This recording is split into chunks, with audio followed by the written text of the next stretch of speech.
Hello, I'm Isaac Hayes III, founder and CEO of Fanbase, and I'm here with a very important message.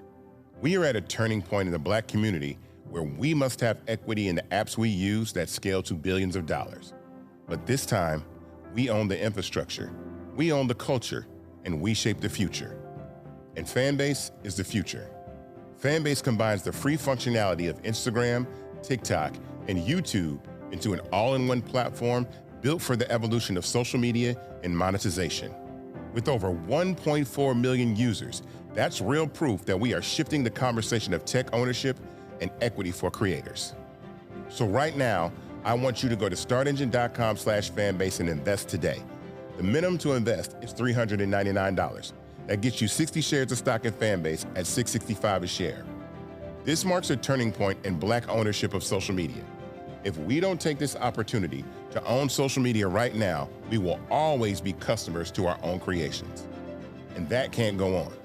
So once again, go to startengine.com/fanbase and invest today. We must own the platforms where our voices live, our stories matter, and where our culture drives the world. Thank you. Folks, Black Star Network is here. Hold no punches. I'm real revolutionary right now. Black power. Support this man, Black media. He makes sure that our stories are told. Thank you for being the voice of Black America, Roland. Stay Black. I love y'all. All momentum we have now, we have to keep this going. The video looks phenomenal. See, this difference between Black Star Network and Black-owned media and something like CNN. You can't be Black-owned media and be scared. It's time to be smart. Bring your eyeballs home. You dig?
is Friday, September 26, 2025. Coming up on Roland Martin Unfiltered, streaming live on the Black Star Network. An ICE officer has been suspended after video emerges of him slamming a woman down to the ground in a very aggressive manner. Wait until you see this video. Also, 5 days from a government shutdown, House Democratic Leader Hakeem Jeffries is sounding the alarm. Donald Trump is trying to blame Democrats when Republicans control the House, Senate, as well as the White House. Also, many diplomats, a lot of diplomats walk out before Benjamin Netanyahu speaks at the United Nations. Wait until we show you the video. Also, Assata Shakur has passed away, the former Black Panther who was exiled to Cuba.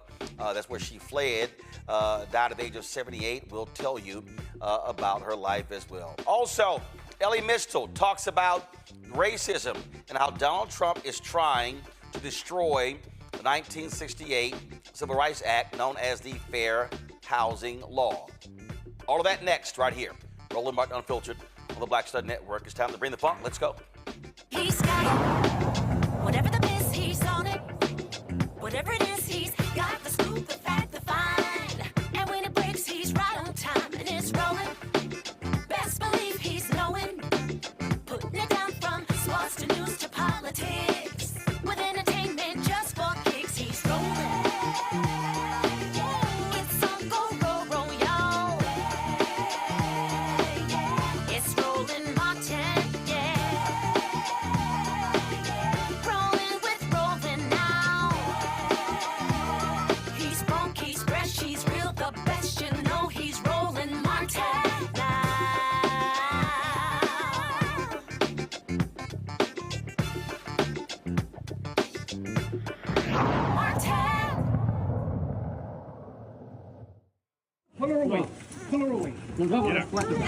¡Suerte! ¡Suerte, señora!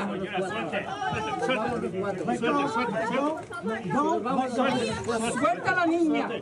¡Suelta a la niña! ¡Suelta a la niña! ¡Suelta a la niña! ¡Suelta a la niña! ¡Suelta a la niña! ¡Suelta a la niña! No estoy haciendo nada. Quédate aquí, quédate aquí.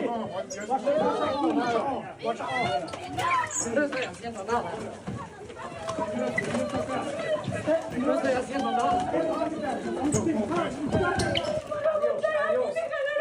Adiós. Adiós. Adiós. Adiós. Come on, man.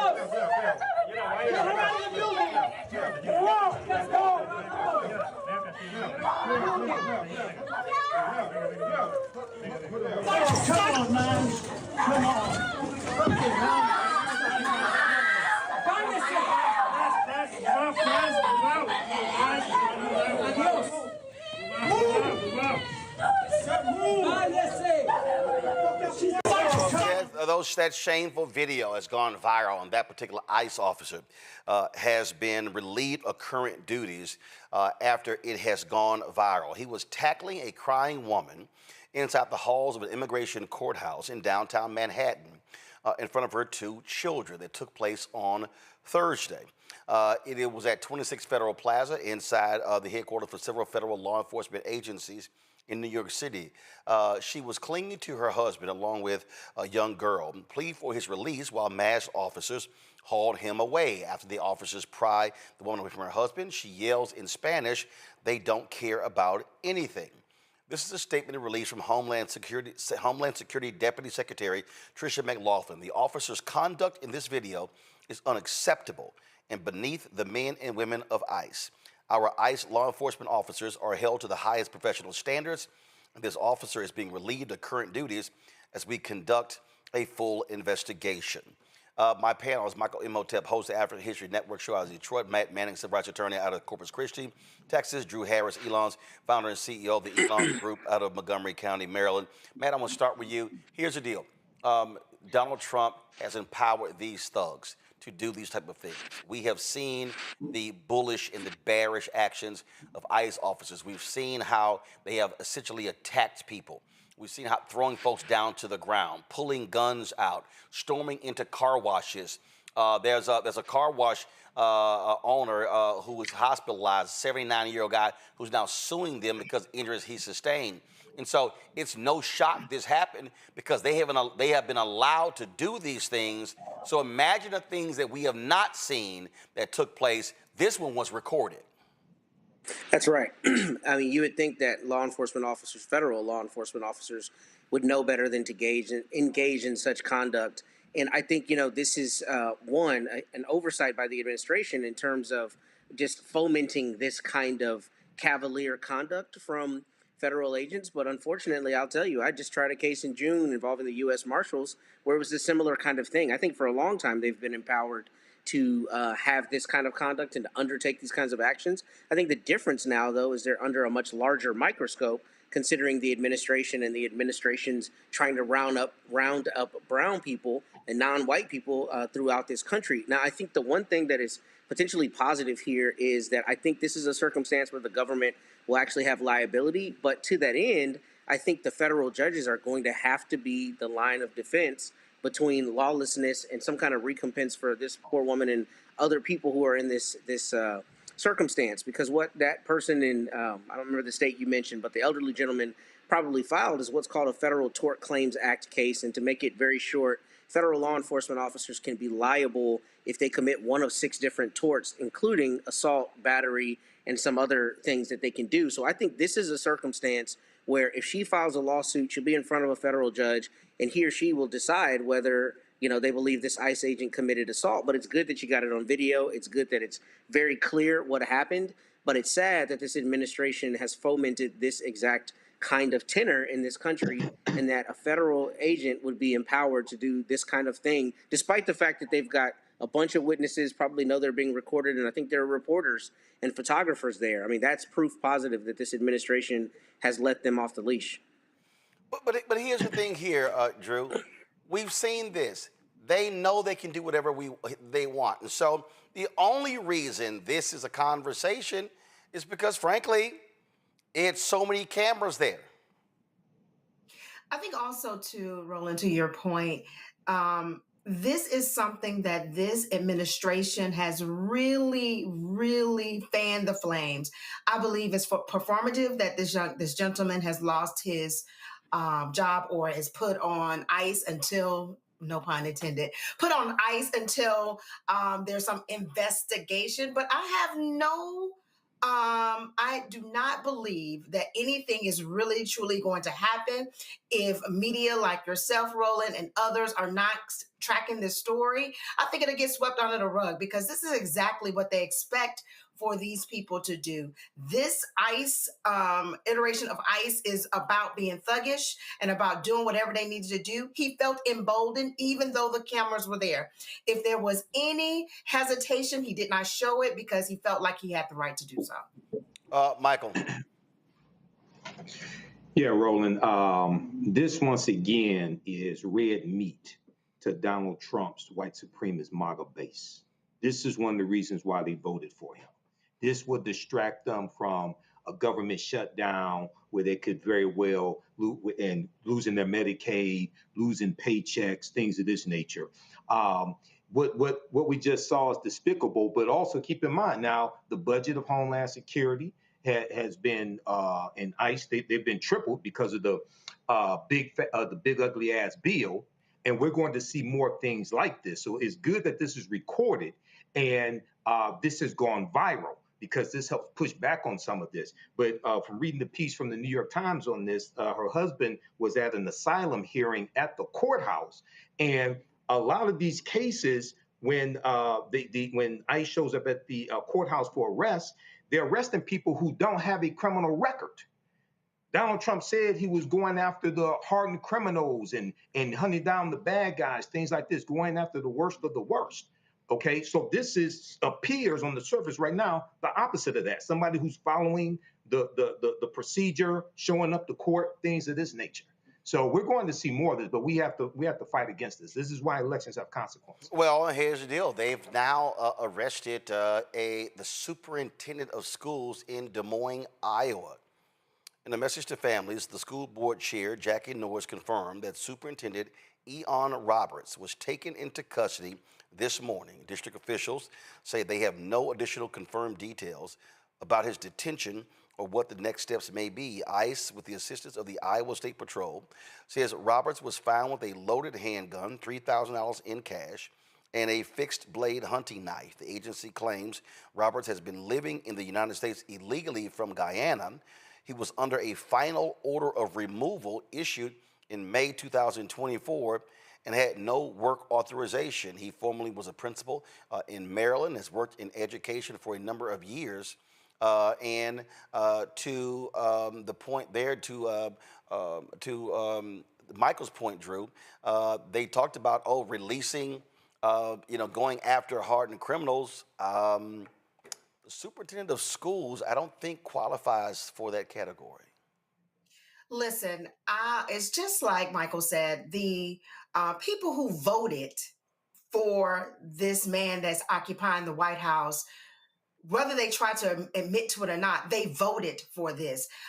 We know that he's a liar. We know that he's racist. We know who's leading the charge, which is Stephen Miller, who is his puppeteer. We recognize that this is exactly what they want to do. He played into, I guess you would say, the fears of those that are criminals, but he is going to the places where it's the lowest hanging fruit. And while we are able to hear about Ian in Iowa, and we saw this situation that was in New York, there are thousands of people who are actually just going about their day and are coming up missing because this is their approach. This is their attack. We know this. I don't even understand why we are surprised. Yes, we need to use this to push back. Yes, we need to think about ways to be able to figure out ways to make sure we highlight all of this information. But truth be told, I really do not believe anything is going to happen until the next election cycle and we change who's in place to make decisions and make laws that can make sure that we keep our people safe. Oh, there's no doubt. I mean, listen, this is what they want to do. This is what they want to see. They absolutely are buying into this. This was the statement. ICE released a statement. This is what they said. During a targeted enforcement operation on September 26, 2025, officers approached Roberts in his vehicle about identifying himself, but he sped away.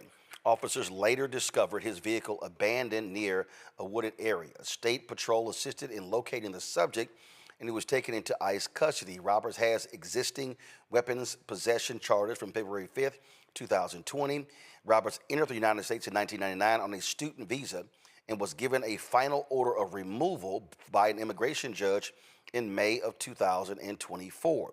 The investigation into how Roberts acquired the handgun is being turned over to the ATF. It is a violation of federal law for those in the United States without legal status to possess a firearm and ammunition. And as I said, he was the superintendent of schools in Des Moines, Iowa.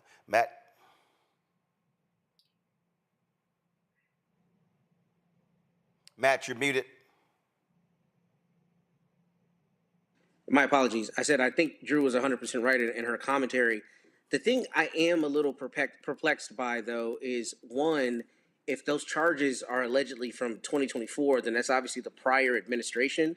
And what I'd be interested in knowing is how the Des Moines public schools, one, didn't have a contingency plan for this, or, how he was basically in that job if those things are true. That's definitely not to cast aspersions on him, but Des Moines, I just looked it up, their certified enrollment this year is 30,000 students. So, how you could have a superintendent who is in a status where there's a question about whether he's going to be enforced is a concerning thing. And I wonder, as this goes on, what we're going to learn about why, he was being targeted and what those charges came from. And that's to give him the benefit of the doubt. I mean, everybody should be presumed innocent. However, I think the larger point that Drew was speaking to is, the idea that Trump very often says things that we know are just patently false. And the rhetoric around rounding up immigrants has been, we're going to get these criminals. But I mean, if you're the PhD superintendent of a school district with 30,000 students, you are, at least presumed not to be a criminal.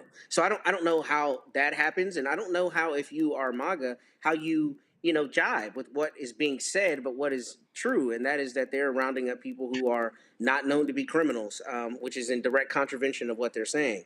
But beyond that, I mean, I am interested in knowing more, because if there was an order of removal from last year, I think, we have to be truthful about the fact that that did not emanate from this administration, and I'm interested in the information around that, because I think that context is important. Michael?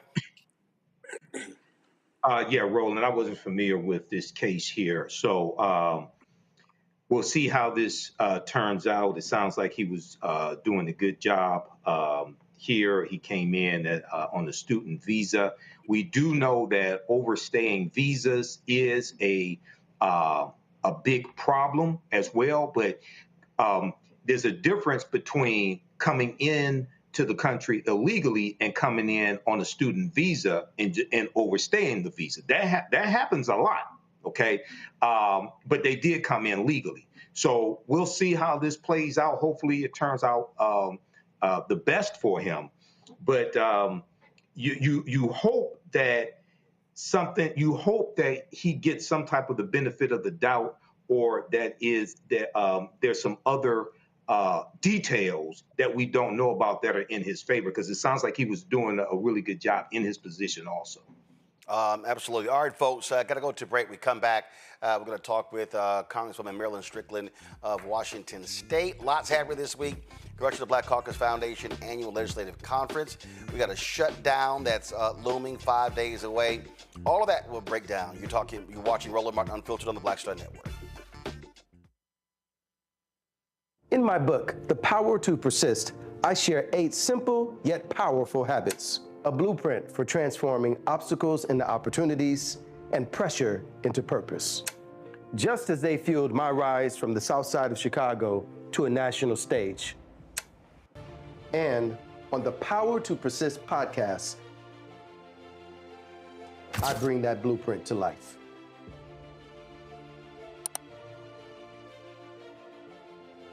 This week on the other side of change. Hurricane Katrina, 20 years later. Cannot believe that it's been more than 20 years since we saw Black people and Black communities across New Orleans and the South being failed by our government. But it's a harrowing lesson. We're going to unpack how race and class intersect in ways and how we need to talk about this government doing more for our communities. Again, you're watching The Other Side of Change, only on the Black Star Network. What's up? It's the MCEO Talib Kweli. You are checking out Roland Martin Unfiltered.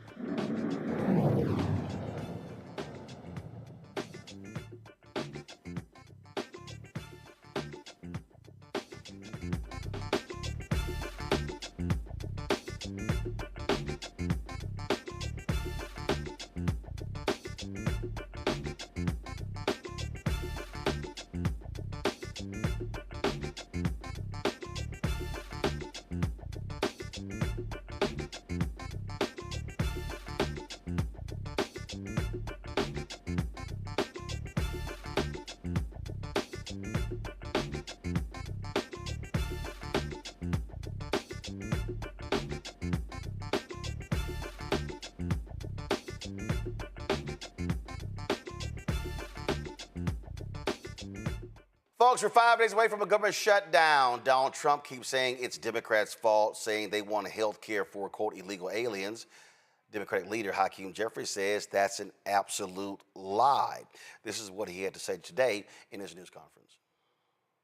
One of the reasons why our fight for the American people is so urgent right now is because over the next few weeks, tens of millions of Americans are going to get notices indicating their premiums, copays, and deductibles are increasing dramatically because of the Republican refusal to extend the tax credits connected to the Affordable Care Act. Was there politics in the idea that was an estimation? We're fighting for the health care of the American people, period, full stop. Our position has been very clear, 8 words. Cancel the cuts, lower the costs, save health care. And part of that fight relates to the Affordable Care Act. Part of that fight relates to dealing with the Republicans' cut to Medicaid, the largest cut to Medicaid in American history. Part of that fight relates to preventing a $536 billion cut to Medicare that will occur at the end of this year because of what Republicans did in the one big ugly bill if Congress doesn't act. Part of our fight relates to the fact that Republicans are closing hospitals, nursing homes, and community-based health clinics all across the country, including in rural America right now. And part of that fight also relates to the fact that Republicans have effectively shut down spending on medical research in the United States of America. People are going to die. Cures for cancer and other terminal illnesses that were within reach are now being abandoned. This is like an unprecedented Republican assault on the health care of the American people, and Democrats are standing on the side of the American people. Joining us right now is Congresswoman Marilyn Strickland from Washington State. Glad to have her on the show. Good to see you. This is what's amazing to me.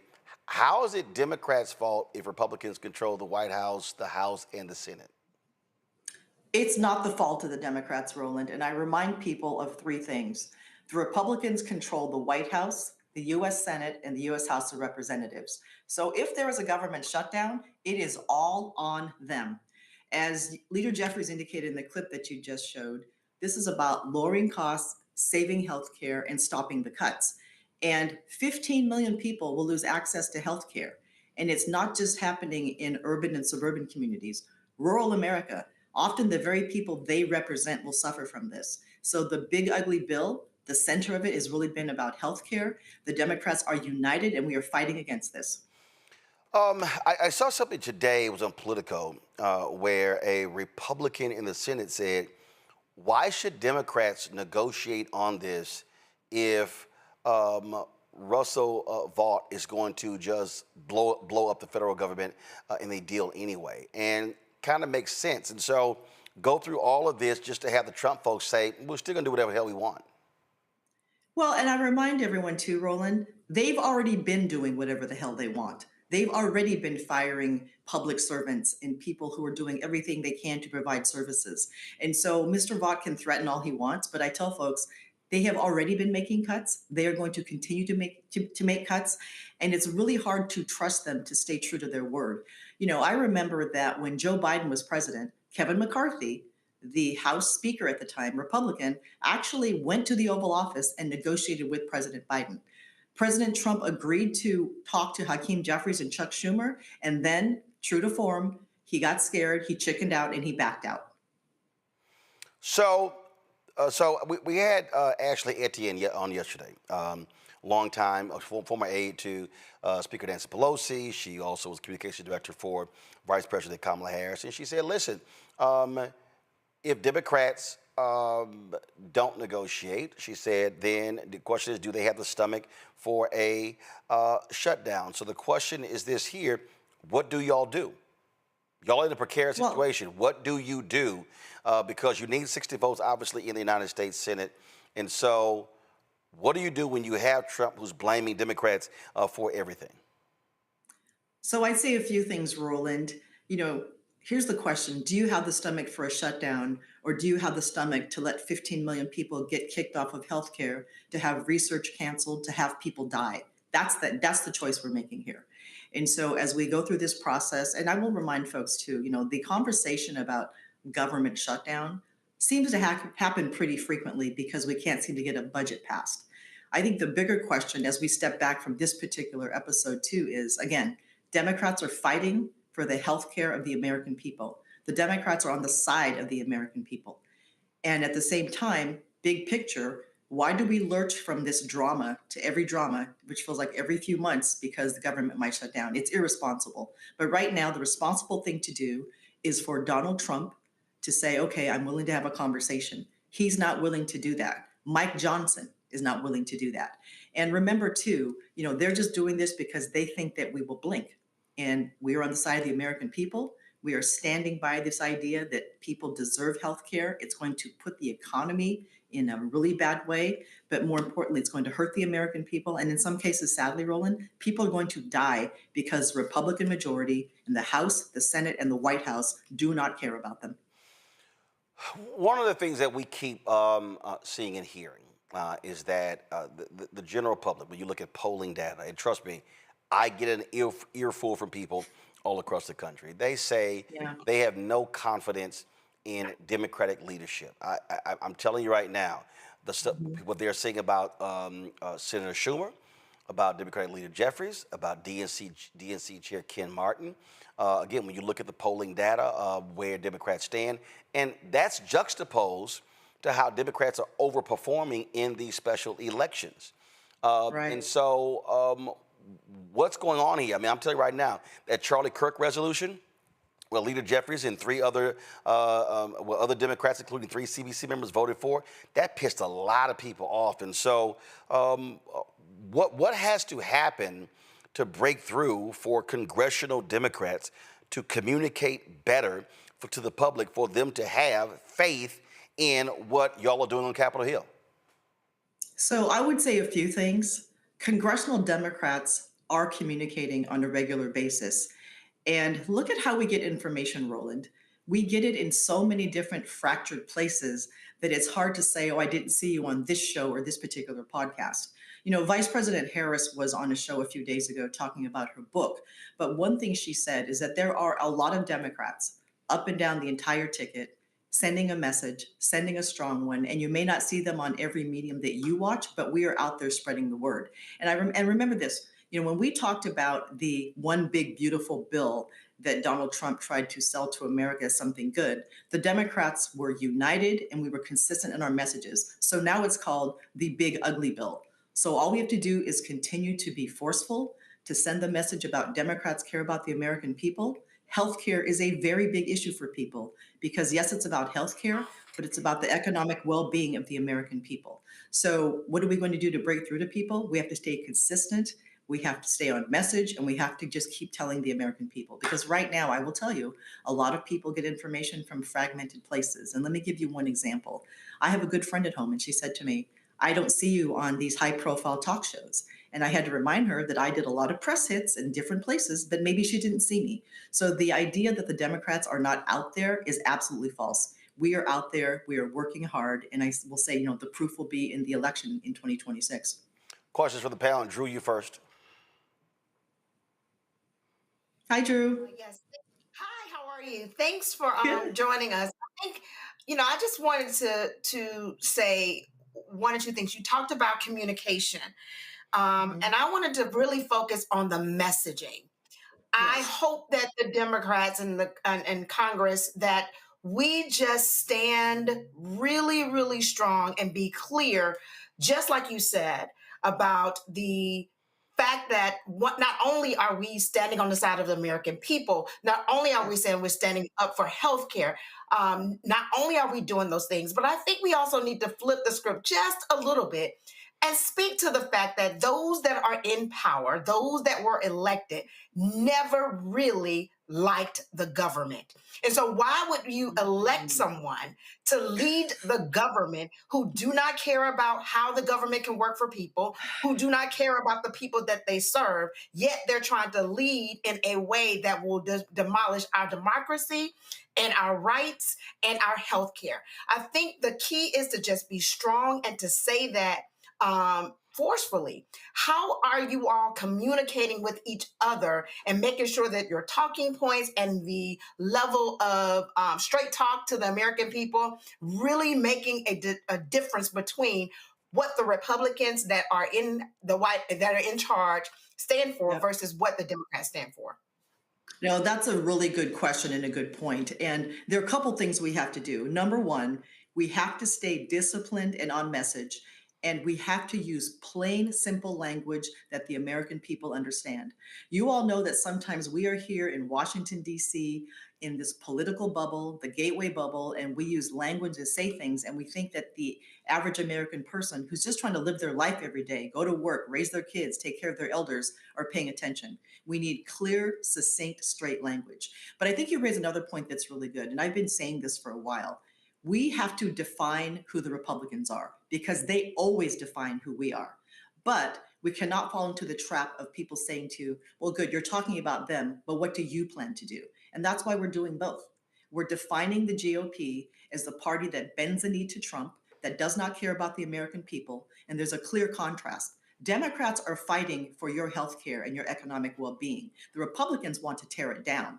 And I sometimes, I serve on 2 committees that have a lot of bipartisan support, but there are times when I hear colleagues across the aisle talk about how they hate government. Everything's bad. They want to tear it down. And I want to ask the question you asked. If you hate government so much, then why did you run for office? Anytime we do anything, we should want to make it better.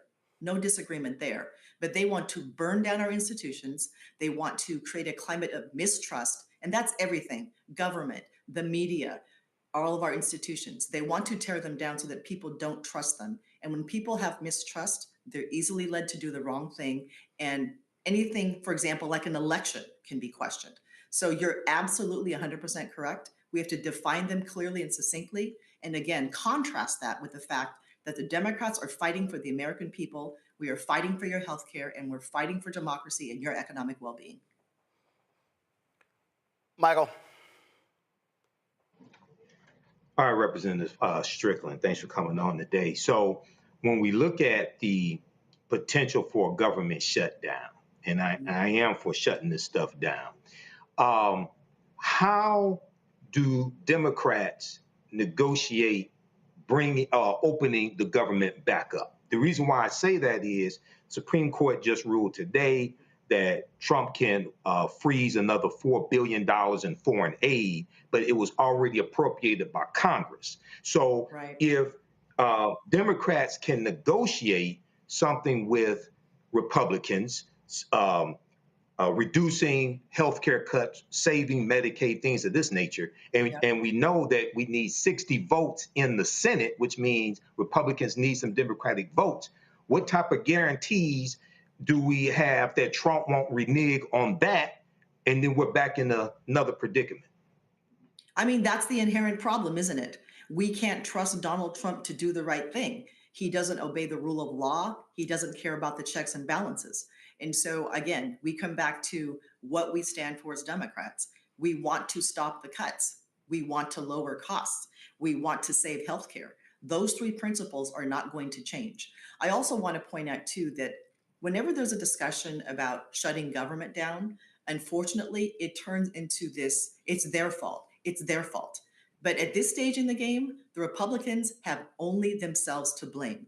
They control the White House, the U.S. Senate, and the U.S. House of Representatives. They refuse to come to the table to have a conversation. Donald Trump said yes, then he said no.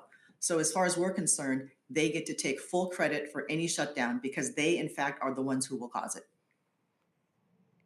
Matt. All right, thank you.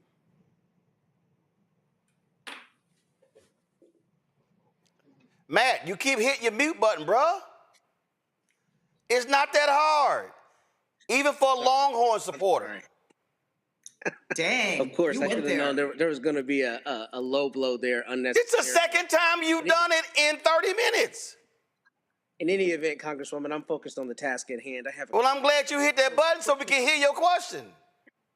You got it. My question is this. What are you hearing in your office from your constituents? What are your compatriots hearing from their constituents about the willingness to let this be shut down as compared to the concern about the premiums? And the reason I ask is I think Roland said at the top of the segment, I think there's a sentiment out there that a lot of people believe Democrats are just feckless. You're weak, right? So to me, it's clearly attributed to the Republicans, but I would suspect there's a concern about it being attributed to y'all because that's what they're going to do is spin it and say it's your fault. So what are constituents telling you, and what are you hearing from your fellow reps from their constituents about their concern about that? So I was just in the district for a week, and I visited churches, I visited with senior centers and different groups of people.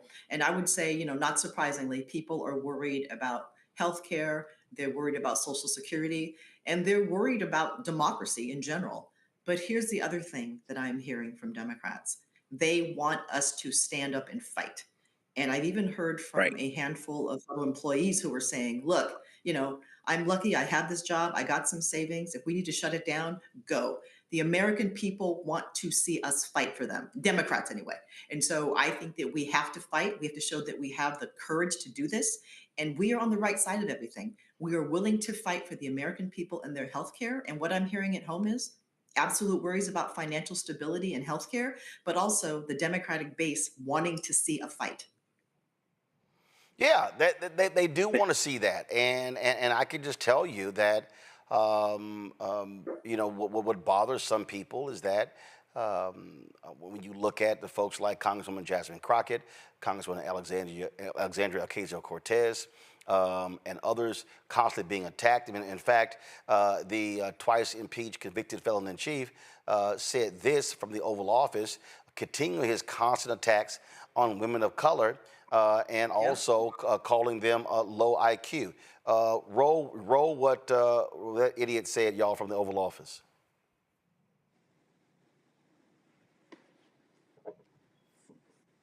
All right, it's the clip. It's the clip from the Oval Office where he was. The question was asked about Congresswoman Jasmine Crockett and Congresswoman Ilhan Omar. Jasmine Crockett. Remember what I said? Is she a relation to the late, great Davy Crockett? I don't think so. Jasmine Crockett, let me tell you, before you even ask, she's a very low IQ person. I mean, if we ever had to pass an aptitude test, that's the one should take one because she shouldn't even be in the crowd. So I have no idea what you're going to, but I don't think we should waste our time. This is a low IQ person who I can't even believe is a congressperson. Between her and Ilhan Omar and the group. You know, I met the head of Somalia. Did you know that? And I suggested that maybe he'd like to take her back, and he didn't want her. He said, "I don't want her." Okay, what else? Go ahead. You want? Let's hear what Crockett said. Go ahead. She compared ICE raids to slave patrol. I want to ask you. To slave? To slave patrol. I want to ask you if you think that there should be consequences for members of Congress who make these types of comparisons or use this language. Well, I think she's gone over the line. Again, that's what he constantly does. He did the same thing last time, and he's actually intimidated by black women and women of color. That is absolutely true. And Donald Trump's stupid ass has a lot of nerve calling somebody low IQ or incapable of being there. People are elected to Congress because the people they represent want them there. You're talking about educated women who are smart and unapologetic, and Donald Trump is intimidated by people who are smarter than him, which makes up a large proportion of people in the country, but also, too, is intimidated by strong women. All right, then. Congresswoman Strickland, we appreciate it. Look forward to having you back. Thank you so much for having me, Roland. Nice to see you again. Likewise. Thanks a lot. Folks, got to go to a break. When we come back, lots to talk about, including the passing of Assata Shakur, some other stuff we want to deal with. Earlier this week, Chicago Mayor Brandon Johnson, man, he went off talking about the things that they were doing and setting some folks straight in Chicago. And so I'm going to play that for you as well. Lots to break down, but first, folks, you want to support the work that we do here at Roland Martin Unfiltered and the Black Star Network, please support us. There's a lot of stuff we got going on. We're completely redoing our Black Star Network website. We, of course, launching a couple of new shows as well, so your support is critical. And so you want to give to us via Cash App. Use the Stripe QR code. You see it right here, your bottom left corner. Use that for also credit card as well. PayPal's R Martin Unfiltered, Venmo's RM Unfiltered, Zelle, Roland at RolandSMartin.com, Roland at RolandMartinUnfiltered.com.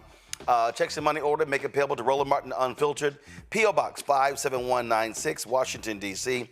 2003 7-0196. Back in a moment.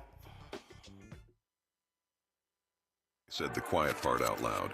Black votes are a threat, so they erased them. After the Supreme Court gutted the Voting Rights Act in 2013, Republican legislatures moved fast. New voter ID laws, polling place shutdowns, purges of black voters from the rolls. Trump's Justice Department didn't stop it, they joined in. In 2018, his DOJ backed Ohio's voter purge system, a scheme that disproportionately erased black voters. Their goal, erase black votes and political power. Yeah, that happened. These are the kinds of stories that we cover every day on Roland Martin Unfiltered. Subscribe on YouTube and download the Black Star Network app. Support fact-based independent journalism that centers African Americans and the issues that matter to our community.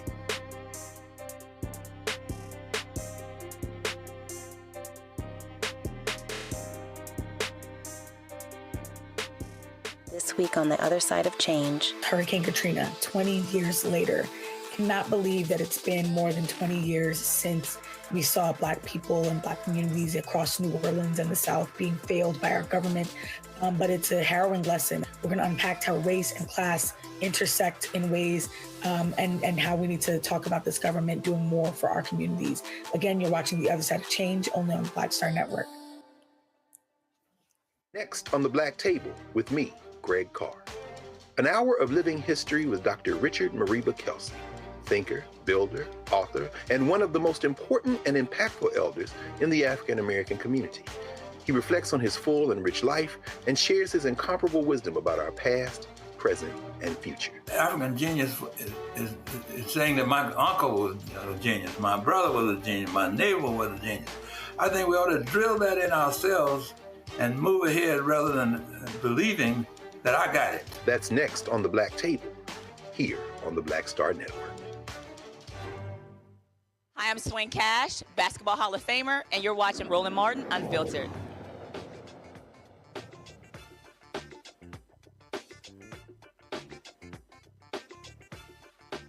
So what's the deal with all these crazy, deranged right-wingers and their constant attacks on Black women and their looks?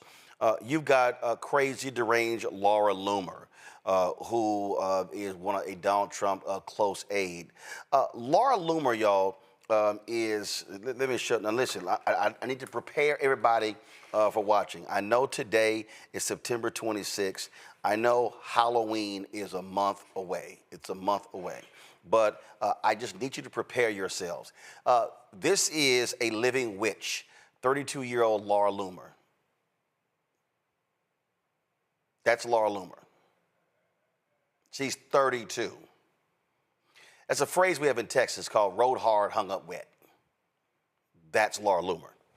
Now, this is Congresswoman Jasmine Crockett. She's 44. That's 44. That's 32. That's 32. That's 44. Laura Loomer should not be calling anybody, I mean anybody, ugly. I'm just saying. Well, Congressional Black Caucus is happening this week, CBCF ALC, and at one of these forums, Congresswoman Crockett, she had a few words to say. I know that some may think that I am, younger than I am. 25. But just so y'all know, I am 12 years older than Laura Loomer.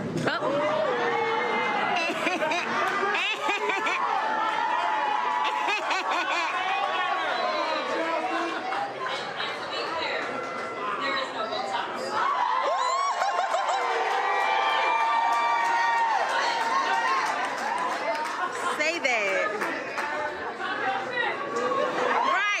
Right. Crockett said, yeah. Trashing her, calling her ghetto, all this sort of stuff like that. Come on, pull it up. It hurts my heart that we have ghetto Black bitches who hate America serving in Congress. And so, but this is who Loomer is. I mean, she's always putting this stuff out there. She's always trashing people. But it's also that skinny, no hip, no butt white woman, Megyn Kelly, who did the exact same thing. And so Megyn Kelly out there trashing, dogging folks. And so she was critical of Jemele Hill. And all that sort of stuff like that. And Jemele, of course, responded. And so, again, this is what you have going on. So Megyn Kelly, matter of fact, your friend. Let me see this here. I think this was, somebody posted this. Okay, I think, all right, so just watch this. Again, this is the stupid stuff you see going on. Go ahead. A coat of mascara would be your friend. I'm just going to tell this to you, woman to woman on television. You need a little work, and you should have them back off the camera a little bit because you are not attractive enough to have that extreme close-up. Push away your laptop, Jemele, and add a filter or two. Honestly, like, we actually don't use any on this show because I do put on makeup so I look presentable, but you need work because you can't both be ugly on the outside and the inside. You need to choose one, okay?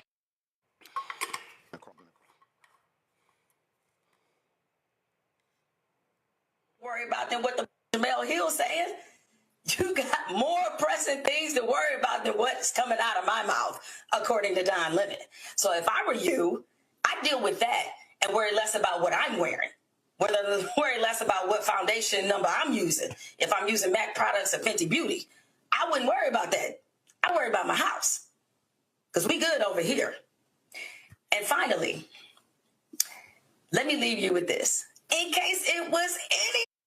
If y'all out. Got audio, I need y'all to come on and be on this, please. Okay, so she was responding to something Don Lemon said. So again, let me roll it back so y'all can hear the full context. Please, audio all the way up so people can hear. Across the room, it's weird.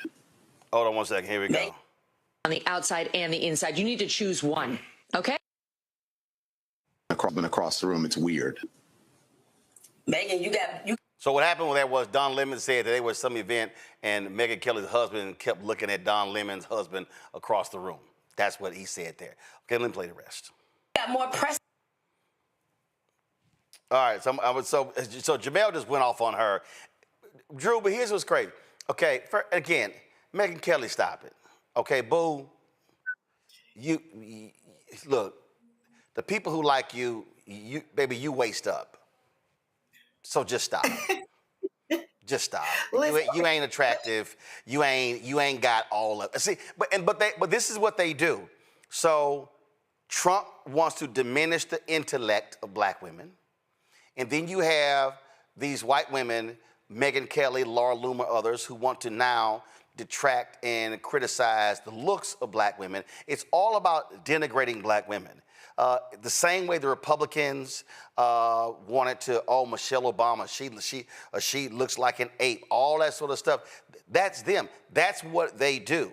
So they don't want to have a substantive conversation, and it's childish and it's petty, and this is why Megyn Kelly is a disgraceful little mean girl. And see, this is why she thinks Santa was white. This is why she didn't understand blackface.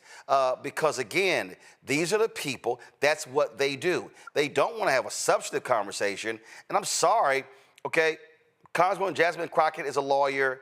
Megyn, I guess she's a lawyer. They claim she's a lawyer, and I guess she failed at being a lawyer because she went into television. I don't know what the hell was happening there. Laura Loomer, I have no idea what that Looney Tunes is all about, but this is what they do. They want to denigrate the intellect and the looks of black women and women of color. So I took my glasses off because I am about 20 years older than Laura Loomer, and I still look better than she does. So I had to have her back, but I need to be able to see. Let me put my glasses back on. But let's be clear. I find it very rich when the Republicans, MAGA, or whatever we want to call them on the other side, talk about civility, talk about how we need to tone the temperature down, talk about how the folks on the left are eager to go after. But it seems to me that this comes from the very top. This comes from, as you said, the convicted felon that's occupying the White House. It comes from the very top, because what I know for sure, they are not only intimidated, but they are also afraid of the greatness that not only Black women bring to the table, but if and when we lead, we speak clearly, we come with all intelligence, we are ready to work and to serve. So here is the key. When you hear what the Laura Loomer and the Megyn Kellys have to say, what you hear is the jealousy. What you hear is the incompetence on their own part. A lot of times what they're trying to do is try to denigrate who Black women and Black people are because they have nothing else to stand on. I am so proud of what Jasmine Crockett and what for Michelle Obama, Joy Reid, all of us, Ketanji Brown, what they are doing and what they represent, including Kamala Harris. The key here is this. I think a lot of this conversation is busy talk. I forgot which one of my co-panelists talked about this. This is all about a distraction. It's trying to keep us from understanding what's happening with the Epstein file. It's trying to keep us from understanding what's happening as they take away our healthcare. It's trying to keep us from understanding and knowing what's taking place that's going to harm us in the future. It is taken away that they are really there for the rich and not caring about the rural America, because what they really want, what the MAGAs want, what the sycophants want, is they want to believe that anything that we receive is because something was handed to us. But truth of the matter is, we work harder, we're smarter, and we get things done. That is the problem here. We need to make sure that we stay on message and understand that we expose what's happening and continue to talk about what's real. As Black people, talking about our economic status, talking about our economic wealth, talking about what's right, talking about our voting rights, talking about our health care, talking about our housing. I don't have time. And I know that Jamil Hill and Jasmine and everyone feels like they need to respond. But honestly, we need to shake the dust from our feet and keep on stepping. But here's the reality, Matt, and I was talking to a couple of Republicans about this here. The Republicans actually are scared of Jasmine Crockett. Literally. The reason they cannot, the quote was, my side hates Jasmine Crockett because she's effective. And see, you have to return fire with fire. You have to, so it's like Trump. You want to give nicknames, you want to sit here and do this here, guess what? You got to hit him back with the exact same thing. And so, I'm like straight. Jamel had all the smoke for Megyn Kelly, and I'm like, I was down with it 100%. This is what you have to do to say, hey, y'all want to swing? Let's swing. Well, you're right. I just want to say I noticed that I think the control room was playing a video and the audio wasn't up, so it sounds like there are muting issues all around tonight. No. You the king of muting issues, so you don't want to keep bringing that up. I just heard you asking for audio, which means it was muted. No. Actually, that's not what actually. Here's the thing. No, that's not what actually what happened. No, first of all, let's be factual here. We're playing the video. Do what you need. Video. No. The video was playing, and then when the video, there were 2 videos on there on that Twitter feed, and one stopped and one started. So when one stopped, audio pulled it down. All right. So, but your ass. Okay. The king of mute. But you might want to go on before you get cut. You ready, Roland? You ready? All right. I've been ready. Let's go ahead and move. You the one brought your problems back up. Look, I ain't bring up no problems, brother. I just mentioned God don't like ugly. Sweep around your own front door before you try to. God don't like ugly or Longhorns. Ask Ohio State. Oh Lord. Here's the thing. I think you're right. And I think the thing about Jasmine Crockett is she's better at their game than they are. You're exactly right. She's effective. She's sophisticated. She's brilliant, but she's very good at the sound bites. And I'll tell you, I think we live sometimes or all the time now in a very unserious world. I think we should be, repulsed by the fact that a lot of our politicians are always seeking sound bites. However, I think strategically right now it's necessary to have somebody who's an effective communicator for the pushback. And Jasmine Crockett is the exemplar of that. So, yes, you're exactly right. They are afraid. But I actually want to address a different element of this that I haven't heard addressed yet. You know what really especially bothers me about the Laura Loomer comments is the fact that white people love to cosplay with anything Black or what they think is urban or hip hop all the time until they need to reclaim whiteness because they think that gives them some superiority. That isn't every white person, of course, but we see that all the time. You look at, Russell Simmons' comments from years ago about 70% of hip hop being bought by white people. Anecdotally, that is true. Young white people all the time will tell you about how they listened to this record, how NWA was so important to them back in the 90s or whatever. But then when it becomes advantageous to distance themselves from Blackness, they start to denigrate it. And that's exactly what you see Laura Loomer doing. I don't know her background, but I guarantee you, she's listened to hip hop records and talked about how she likes some rapper. But then when it becomes advantageous to tear down a Black person, it's now calling them ghetto and Black and all these things that you would otherwise be embracing. And I think that's an insidious thing. And I think it is proof that often white people are going to cosplay when it's advantageous and then, reclaim their whiteness when they need to be back on a pedestal. And that's what I saw when I first heard those tweets that just really infuriated me. Yeah, and you also really shouldn't call people ugly when you literally went from this to this. Like I warned people, Michael, I gave them a trigger warning. Yeah. Wow. Wow. Well, maybe, maybe she's dressing up for Halloween early. I don't know. But only in this crazy administration with Laura Loomis. Somebody posted this here. My little granddaughter just won't take off her Laura Loomer costume. Isn't she precious? Okay, that was funny. I got to admit that was funny. Michael, go ahead. People should look in the mirror first before they call somebody ugly. But to Matt's point, yes, you have Republicans, many of them who fear Jasmine Crockett. Jasmine Crockett is brilliant. She looks younger than she is. We know white women don't age very well. I'm gonna go ahead and say it. It just we know a lot of times they don't. That's just the truth. That's just the truth. But also, this is the same antipathy that Charlie Kirk had for black women as well.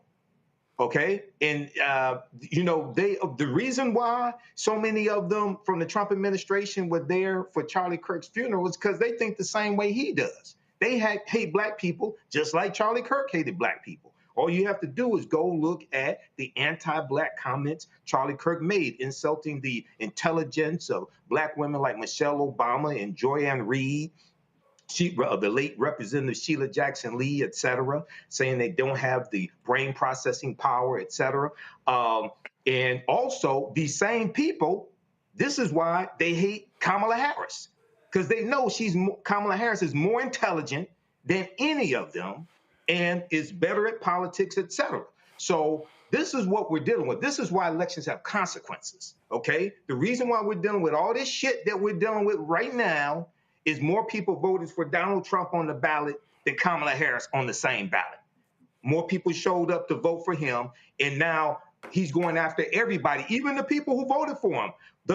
In Arkansas, the farmers are calling for a bailout. Donald Trump won Arkansas by 30 points in 2024. And the farmers are crying that they're about to lose their farms and things like this because of the tariffs, et cetera.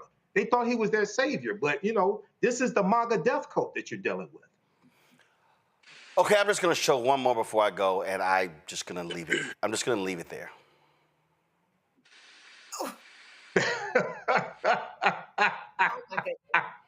Oh my God! Oh my God! That's oh, what happened? Poor thing. Bless our heart. I'm just going to go to break on that one. I'll be back.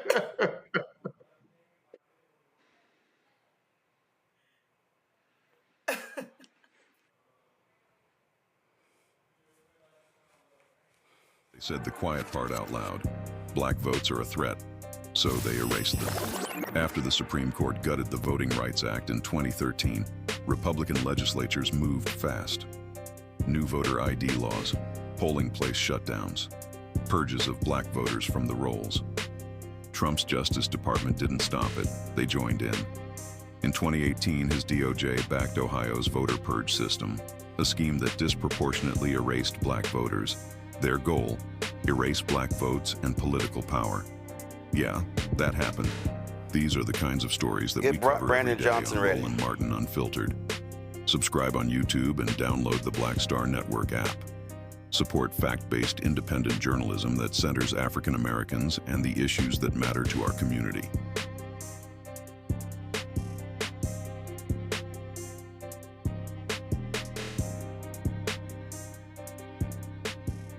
In my book, The Power to Persist, I share 8 simple yet powerful habits, a blueprint for transforming obstacles into opportunities and pressure into purpose. Just as they fueled my rise from the South Side of Chicago to a national stage. And on the Power to Persist podcast, I bring that blueprint to life.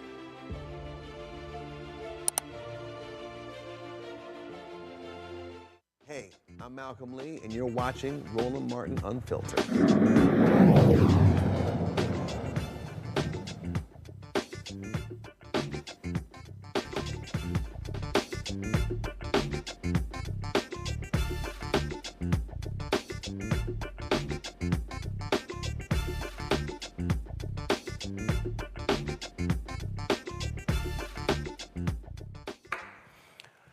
Chicago Mayor Brandon Johnson, he's really getting pissed off and tired of these people who keep trying him when it comes to crime in Chicago and how they have been successful at lowering crime. And when I say he went off last week on some folks, he went off, and you know what? He should have. Okay, let me just start with this. How about this? In 1974, there were 970 murders. Okay, 1995, there were 828 murders. 2016, 778 murders. 2021, 805 murders. This has been a problem in this city for a very long time. Now, my deputy mayor, Gatewood, this is the topic and the work every single day to drive violence down in the city of Chicago. So when you talk about what we're offering a better pathway so that we don't have 970 people murdered in our city every single year. Now, one is one too many, but you're not going to convince me that the people of Chicago only deserve law enforcement. I get so sick and tired of people believing that the only thing that black and brown and poor people get to get in this city are badges. People want jobs. It's why we've increased the ability for young people to have jobs in this city. People want health care and behavioral and mental health care. That's what they ask me. That's why we've expanded it. People want to be able to afford to live in this city. That's why I'm building more affordable units. People want justice if they do get wrapped up into this spiral of despair in this city.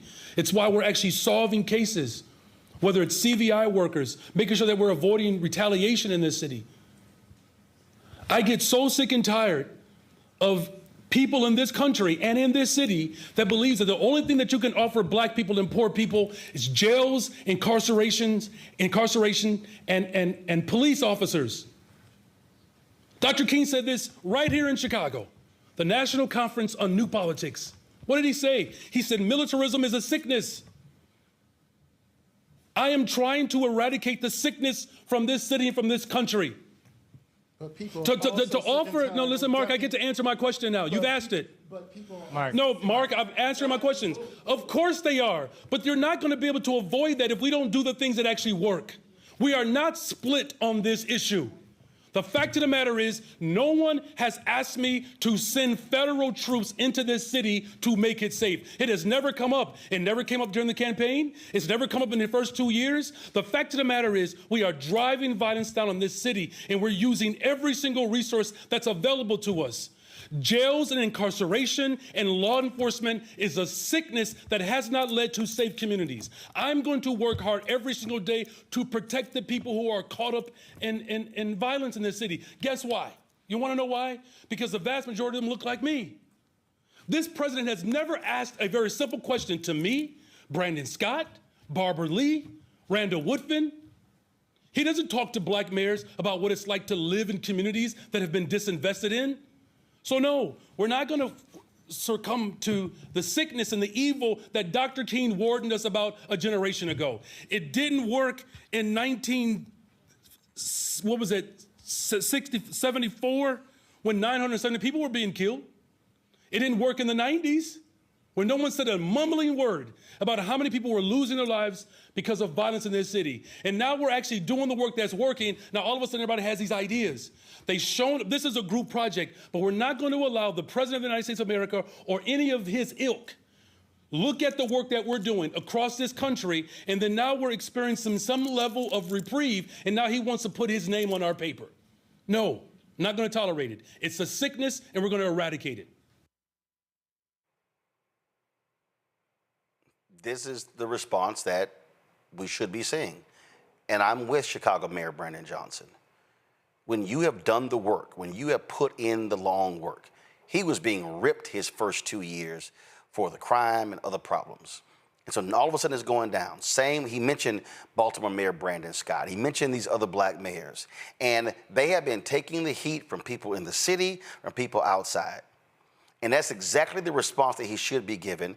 And so the reality, Michael, when these reporters ask these questions, I ain't got no problem with him going off on them, because what they're doing is working, and to act like it's not it's also a shame, because if you're going to criticize somebody when things are bad, well, you damn well better give them the credit when things are getting better. Absolutely. Give them the credit when things are getting better, and advocate for them to have more resources to continue to improve people's lives, bring down crime, okay? And I applaud him for what he just said. Also, I encourage people to look at his press conference from September 2nd, 2025, because he talked about how also the Trump administration, the president's budget bill, the big ass ugly bill, cut $468 million from alcohol, tobacco, and firearms, ATF. And we know the ATF was working along with local law enforcement there in Chicago to track down illegal guns. And one of the things Mayor Brandon Johnson talked about is how the Chicago Police Department has taken 24,000 guns off of the street since he took office. And he says 60% of those guns recovered came from outside of Illinois, many of them from red states, Mississippi, Indiana, other states like that. So one of the things that happens, and I know you talked about it here on the show, Roland, you have lax laws and lax gun laws in red states, and illegal guns flow into Illinois, flow into Chicago, and then Chicago gets the blame for it. So he's done a magnificent job. Yes, there's still work to do, but how the Trump administration and many white people see us, and some of them are on MSNBC, they only see us as needed to be policed as opposed to invested in and protected. So he needs to keep it up, and he needs more help. Drew? You know, I think one of the things I was thinking about, Mayor Brandon said it so wonderfully.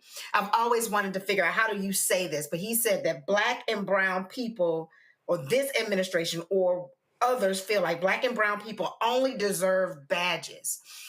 And when you look at, well, I think you said the big ugly bill, or whatever we're calling it, I don't even know why we're trying to rename it. This particular bill has cut community block grants. What are community block grants? What are they used? The community development block grants. They are used to create affordable housing. They're used to be able to build community infrastructure. They're used for public services like job training and youth job training. They're used for neighborhood revitalization. All the things that Mayor Brandon is talking about, and all of the mayors around this country, that is what is needed, providing the services to help lift the communities out of poverty. I remember way back growing up in Birmingham, Alabama, when we used to have the youth job training program. Every year, there was something for the youth to do in the summer to get a skill, to earn money, and to stay off the street. At the end of the day, these mayors are working with the resources that they have, and instead of this convicted felon that's in the White House coming and saying, hey, let's do more to make the communities safe by providing opportunities, they feel like sending badges and sending military in order to be able to impact and really continue to demolish the communities that we have. So I applaud him for being able to stand up and speak truth to power. All of these cities, what they need are resources in order to support those who are in need. Listen, it makes all the sense to me, Matt, and I just think that this is how you just have to react. I think, listen, you cannot kowtow, you cannot bow down, you cannot bend, and when you are doing the work, hey, man, talk your shit. Women lie, numbers don't lie. And I think data is the way to approach it. Because I think when you come out and you delineate exactly what those numbers were, that dispels any myths. And we've talked about this on this show many, many times. But here's the thing. Part of this Republican playbook right now is a disregard for the truth, because the truth doesn't matter if all you're trying to advance is your narrative. So the only way to push back against that is to say, here's what's actually happening. Here's why what they're feeding you is garbage. And here's why what we're doing is working. And I'm glad that he took this stance. But another thing I'm very glad about is I'm glad that he is passionate, because I think it's important A lot of times, Black people in elevated spaces can be concerned about looking too passionate because of all the unwritten rules and microaggressions and BS that we have to deal with. And I like that he was unbridled. And he said, no, you asked me a question, I'm finna answer it.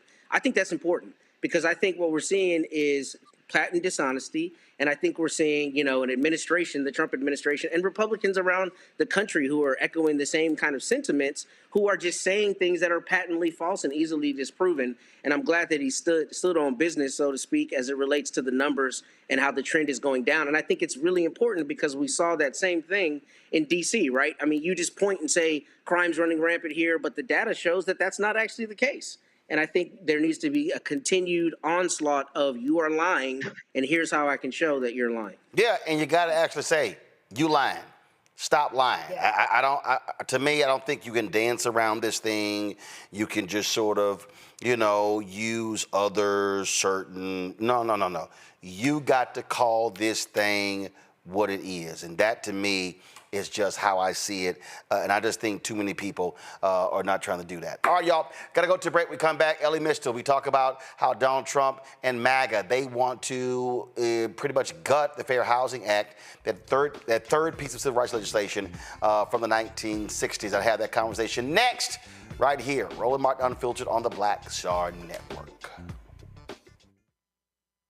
On the next Get Wealthy with me, Deborah Owens, America's Wealth Coach, we talk about the principles of mindset, strategy, and execution. This week, we're adding a fourth, faith. You're going to hear from a mother and daughter duo who are helping thousands of Black women build wealth, all through their faith. You are more than you can ever imagine. Not just obtaining things to show that, but seeing yourself. Making your faith work for you. That's right here on Get Wealthy, only on Black Star Network.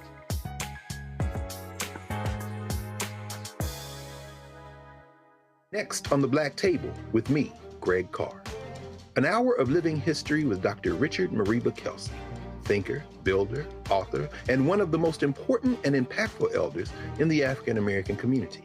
He reflects on his full and rich life and shares his incomparable wisdom about our past, present, and future. African genius is saying that my uncle was a genius, my brother was a genius, my neighbor was a genius.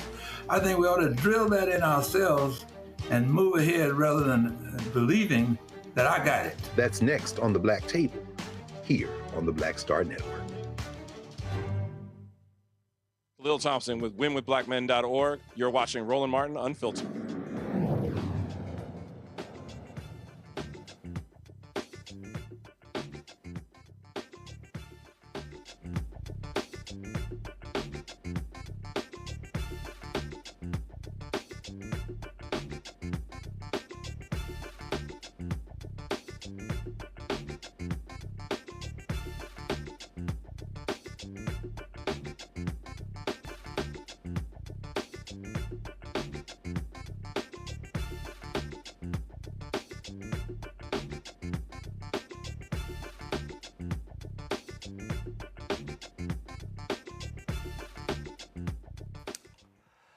April 4th, 1968, Reverend Dr. Martin Luther King Jr. was assassinated in Memphis, Tennessee. The next day, President Lyndon Baines Johnson sent a letter to the House saying it is time that they pass the bill Dr. King gave his life for. What many people don't understand is that the Fair Housing Act, or the Civil Rights Act of 1968, is often the least talked about of the three civil rights bills that were signed in the 1960s. The Civil Rights Act of 1964, the Voting Rights Act of 1965, and the Fair Housing Act of 1968. Now, after those first two bills were passed, what happened was Republicans and Democrats in the North, they joined forces. Republicans, they joined force with those Southern Democrats in the South because they didn't want Black people living in their neighborhoods. They said, okay, fine, public accommodation, we're good. Voting, we're good. We ain't trying to have y'all live in our neighborhoods. So you know what happened? That was a filibuster in the United States Senate. It was Black Republican Edward Brooke from Massachusetts who actually led the effort to stop the filibuster in the United States Senate. But it was still being upheld in the House. So after Dr. King was killed, LBJ said it's time to pass this bill. 9 days later, it was signed into law. This is what LBJ said in 1968. Even while President Johnson talked to Chancellor Klaus about America's responsibility in a time of crisis and challenge, word came from Capitol Hill that Congress had passed and sent to the White House the Civil Rights Act of 1968. Included in the measure was a landmark open housing bill, which, when fully effective, would forbid discrimination in approximately 80% of all housing offered for rent or for sale in the United States.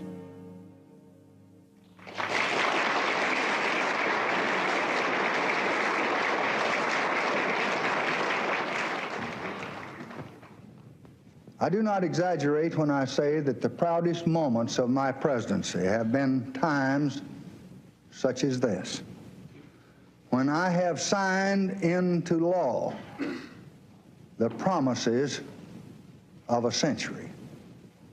I shall never forget that it is more than 100 years ago when Abraham Lincoln issued the Emancipation Proclamation. But it was a proclamation, it was not a fact. And in the Civil Rights Act of 1964, we affirmed through law that men equal under God are also equal when they seek a job, when they go to get a meal in a restaurant, or when they seek lodging for the night in any state in the Union.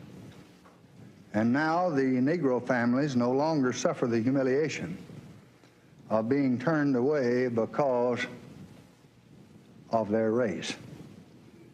In the Civil Rights Act of 1965, we affirmed through law for every citizen in this land the most basic right of democracy, the right of a citizen to vote in an election in his country. In the 5 states where the act had its greater impact, Negro voter registration has already more than doubled. Now with this bill, the voice of justice speaks again. It proclaims that fair housing for all human beings who live in this country is now a part of the American way of life. We all know that the roots of injustice run deep, but violence cannot redress a solitary wrong or remedy a single unfairness. And we just must put our shoulders together and put a stop to both. The time is here. Action must be now.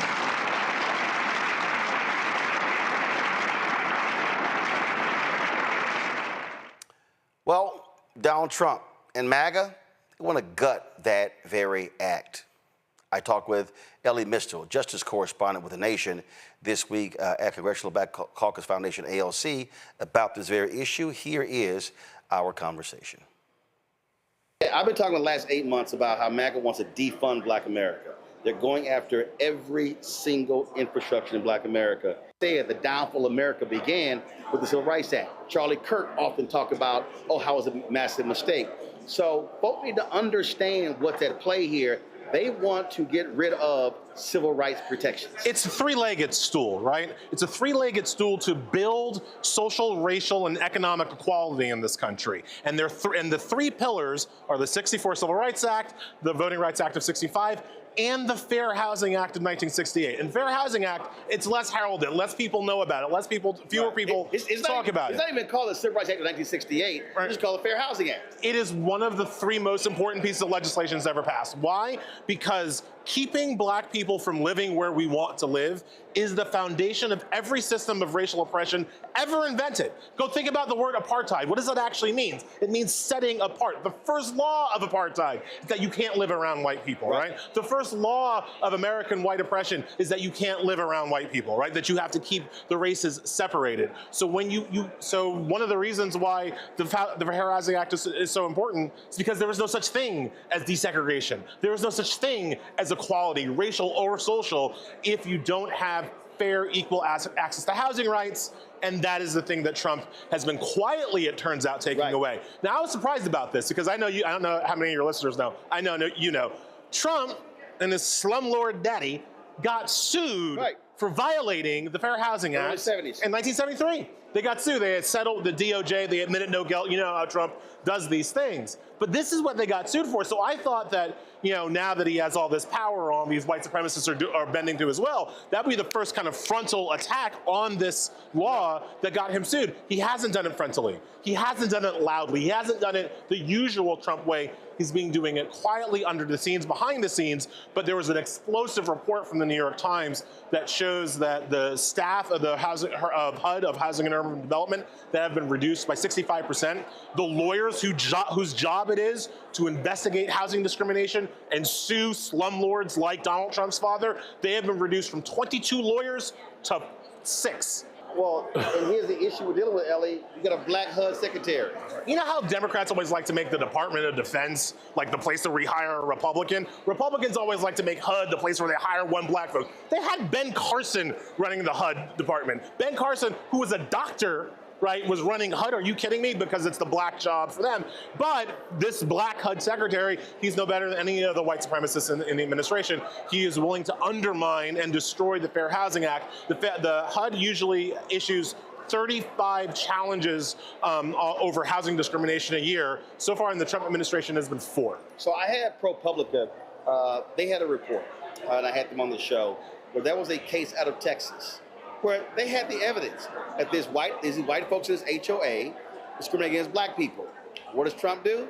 They drop the case. Absolutely, and that's what they've been doing. The head of the deputy undersecretary, the person at the Department of Justice who's supposed to be making these suits, he wrote 2 memos, and in one of the memos he said that he wasn't going to pursue tenuous theories of racial discrimination anymore. One of those tenuous theories that he highlighted was racial discrimination in housing appraisal. Now, Roland, you own your home, I own my home. If you were talking to a black person who owned their home, who was about to sell it, what's the first thing you would say? Do not let a white appraiser appraise your home. It's the first thing you would tell them. And if it's going to be a white appraiser, you'd be like, and if it's going to be white, then have a white family, take down all your black art, make sure a white family is standing in for you, because we know that white people will undervalue our homes. And again, that's just not like word of mouth talking. Right. The Brookings Institute did a study on this. They found that black-owned homes in black neighborhoods were undervalued by 20%. Right. And this costs, and this goes to your point about the economic attack on our community from this administration. Racist home appraisals alone cost our community $162 billion. And that's from the Brookings Institute. I'm not doing the math. But it's not even just the Brookings Institute. That was a major piece under Biden-Harris. And I remember when I was on Patrick Bet-David's podcast, and I raised that issue. And then he was like, well, what are you talking about? I said, what are you talking about? I said, they studied 47 million transactions, and looked at the census tract, they compared it, and they showed similar census tracts, similar deals, black homeowners being discriminated against. And so the Biden folks mandated training, things along those lines. And so Trump comes in and okay, screw all that. They also mandated protections for LGBTQ plus people from housing discrimination, because again, if there's any community that's been discriminated in housing as much or nearly as much as black people, it's been gay people, historically speaking. And so Biden-Harris added protections for the LGBTQ community, which again, Trump's, this guy at HUD, they've taken those away as well. And again, what I keep trying to lay out to our people, this has an economic impact on us. And so this is not just some thing. And what we know First house I tried to buy in my neighborhood. Listen, I actually, look, when I tried to buy a house before, what was interesting is they asked me and my wife they wanted to see deposit slips. And I was like, ain't nothing legal about that. And it was like, oh, so forget like what you say your income is, which was easily proven. They couldn't imagine that our income was more than $300,000-$400,000, and want to see actual deposit slips. I tell them, y'all can go to hell. My mistake was that I showed up at the home inspection. And I showed my blackety black ass up at the home inspection, and suddenly the white homeowners, they took their house off the market because they knew that they couldn't sell any. They knew that I was a lawyer by that point, that I would sue them. So they just straight up took their house off the market.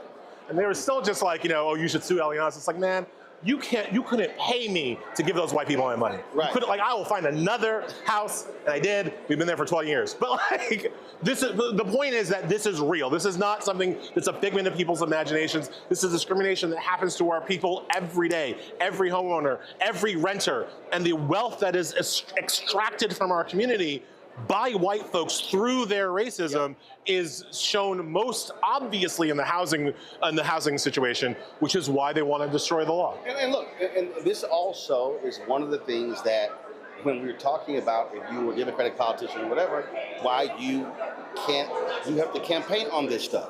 You got to make it plain. It can't just be sort of you just mention it in passing. It has to be made economically. It has to be made economically. That's how you have to make this argument.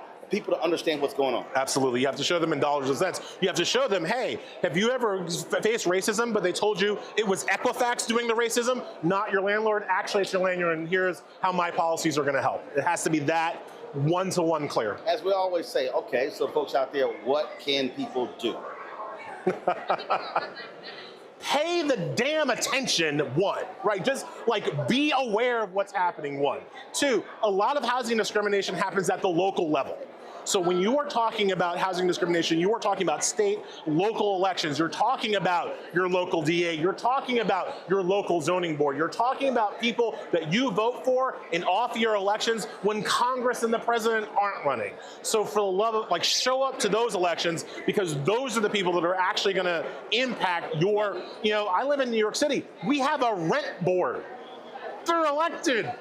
We can change them anytime we want if we just show up in these off-years elections. So that's what I would say. And last point, we have midterm elections next year. Whether we midterm, but this November, right, this year, 2025, some of these local officials are up for election, and you can change literally how it works in your community if you show up in overwhelming numbers. Well, in the case of you've got New Jersey gubernatorial election, you've got Virginia gubernatorial election, you've got House up as well, and so this has to be where we're making this a point at candidates forums, challenging them on these issues. What are you going to do about this in the state legislature as the governor to make sure it doesn't happen? We don't have to completely rely on the federal government for these things. Which is lucky because the federal government ain't going to help us no way. Right, especially not this one. Right, not this one. So this is a great opportunity to kind of stretch those, what do the Republicans like to say, states' rights? It's time where you got to stretch some states' rights and take the power back that way. But also, again, like just having people focused and paying attention to it. I work for Progressive Publication. I'm in progressive networks. You know, the fair housing story, it's one of the ones that hasn't been talked about. I know you've been talking about it a lot on your show, but like this is a thing that is, again, directly taking money away from us. That's right. And people don't know about it. Billions. All right, Elliot, appreciate it. Thank you so much for having me. Thanks a bunch. Pat, the reason that conversation is critically important because I keep saying it, what Trump and MAGA wants to do, they want to target everything black. And a lot of folks are not paying attention to what's going on. And that whole issue with housing appraisals, where we are being impacted, losing billions upon billions of dollars, the right, they don't give a shit about that.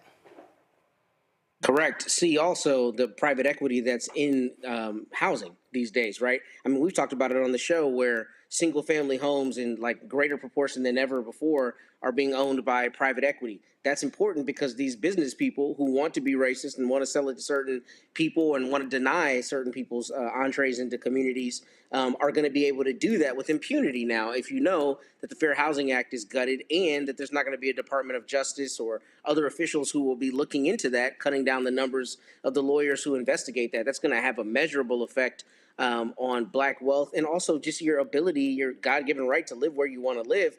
And I'll say two things anecdotally that go to this point. I filed my first Fair Housing Act case last year in a situation in Houston, and it was a young man who was trying to rent an apartment, He didn't get it rented. They had a question about his finances. He goes into the office and he says, "Are you not renting this to me because I'm black?" And the woman said, "Yes." Wow. He answered yes in 2022.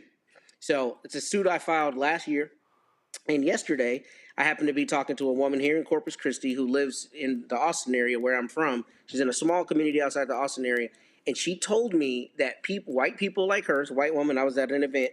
She says that people like her are concerned about the number of Indians moving into that very small community on the outskirts of Austin. And she said her husband works for a realtor, a big home builder. And she said he comes home exasperated because there are just so many Indians moving in. Everybody's uncomfortable. And I literally told her, I said, 60 years ago, somebody was saying that about me.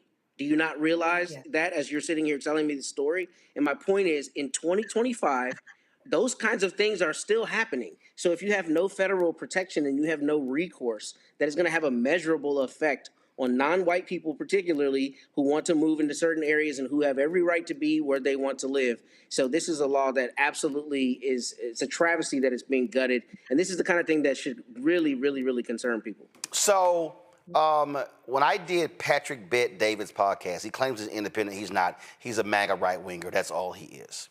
I want people to understand this is somebody with a huge following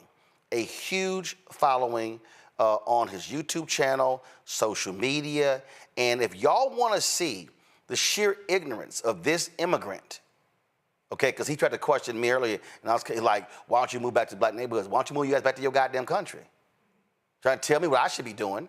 But I want y'all to listen to what this ignorant fool had to say when I brought up the factual information regarding home appraisals. Check this out, y'all. I'm gonna need you to be drug tested. Seriously. Yeah. Do you even know today? We've done the stories in Florida when somebody's black selling their house, the appraisers will come in and literally give them a value $100,000 to $300,000 less because they're black. You know that that's actually happened, right?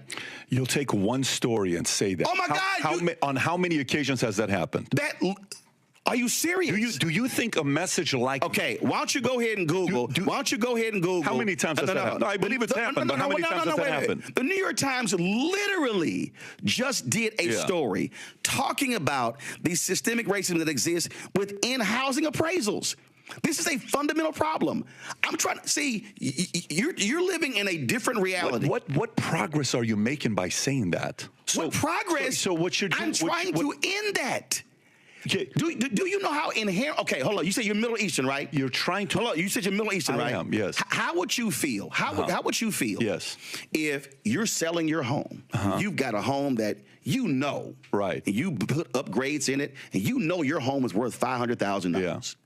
And somebody comes into your home, and they see your photos, right? And they see your family, and then they go back and they go $350,000. You go, what the hell? So you tell that story. Wait, one second. To get people to be convinced that that's happening. It's actually out of 1,000 appraisals. Oh my God. Out of 1,000 appraisals, how many times does that happen? Out of 1,000 appraisals, how many times does that happen? You want to pull that up? You want him to pull that up? That's your world, though. Out of 1,000 appraisals, how many times does that happen? Let's just say it happens. It is a significant issue in America. Oh my God! And wait, one second. And then when the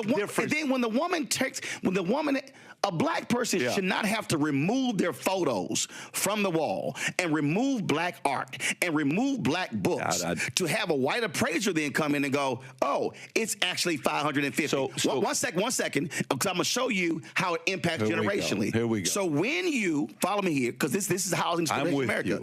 When you then get that lower appraisal, you then cannot sell your house for the higher value, which then means you are not then taking those proceeds and being able to invest, being able to send your kids to school. And what I'm trying to explain to you is there is a world out here that for some reason you're like living in Unity world that ain't the real America. Brother, I'm trying to get rid of that stuff. You have the wrong guy here. You have the wrong guy. I'm trying to get rid of it. Okay, good for you. I am as well, but you have the wrong guy here. And here's what I mean by that. So when you ask the question, what do you do if they appraise your house $350,000 less, right? That's your question. Okay. I don't see myself as a victim. I stopped looking at myself as a victim a long time ago. And by the way, being Armenian and Assyrian, you know what a lot of people in the Armenian community do? You know what a lot of people in the Armenian community do? They sell victimhood mentality. I'm raised with that, which is the statement of mechka. I know you don't know what the word mechka means. Mechka means, oh, poor Roland, oh, poor PBD. I don't see myself as a victim. And the other part is when you use one story as an example to divide and get people even angrier because out of 1,000 appraisals this happened one time, I don't think you're unifying when you say a statement like that to say, hey, this is what's taking place all the time. But going back to it, so you left because you wanted better economic situation for yourself. Listen to what you just said.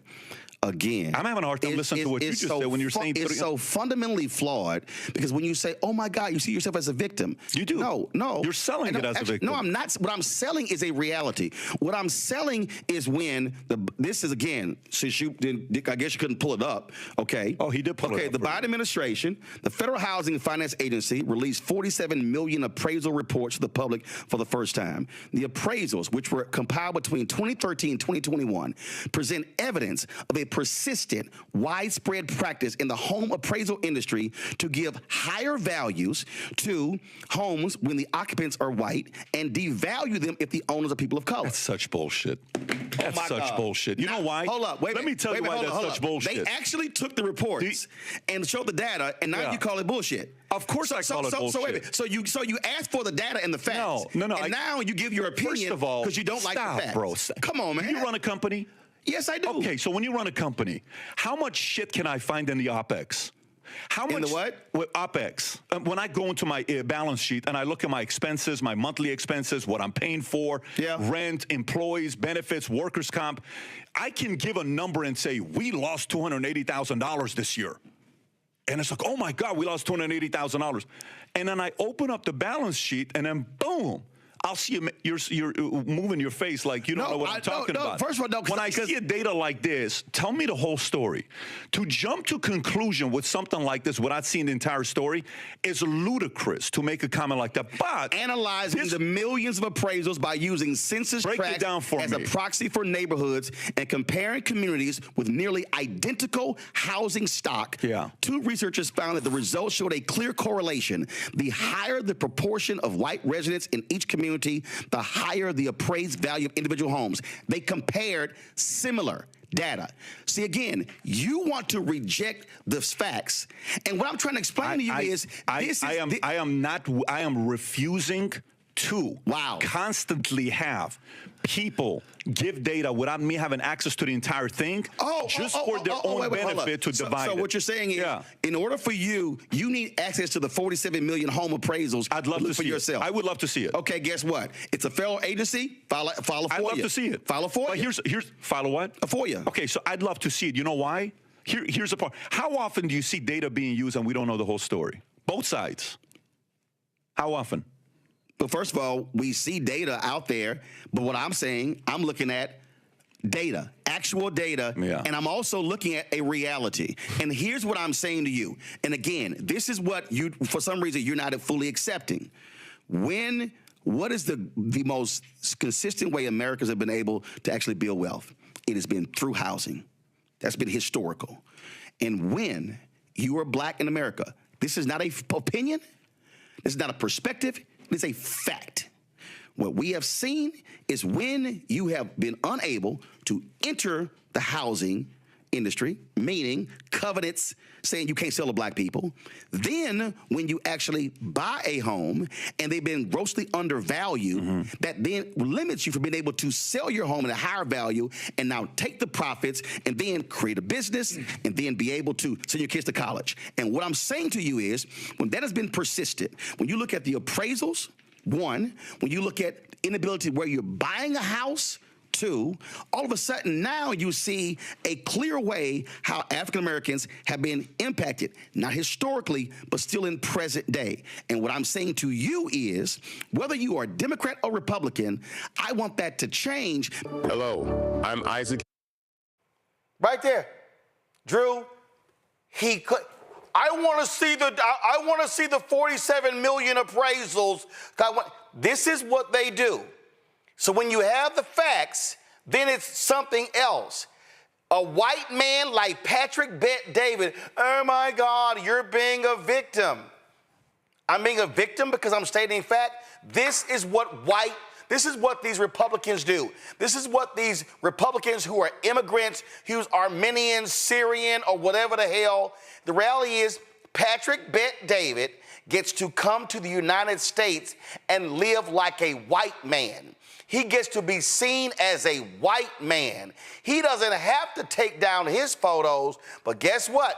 If you got black art, and you got black books, and you got black DVDs, and you got black family portraits, you gotta hide your shit because these white appraisers are taking you down. Thing I want to make sure that's not missed in this conversation is that the appraisal bias is the biggest, I mean, the most significant robbery of Black generational wealth, be it if you live in a majority white neighborhood or if you live in a majority Black neighborhood. Not only is the appraisal happens, when you talk about what systemic racism is, when you talk about how it impacts our families generationally, if I am not in a community that is appraised appropriately, which means that means opportunities, that means access to healthcare, that means access to great schools, which means access to networking opportunities. Those are the things that impact us tremendously. And if we do not continue to shine a light, I'm going to go back to this.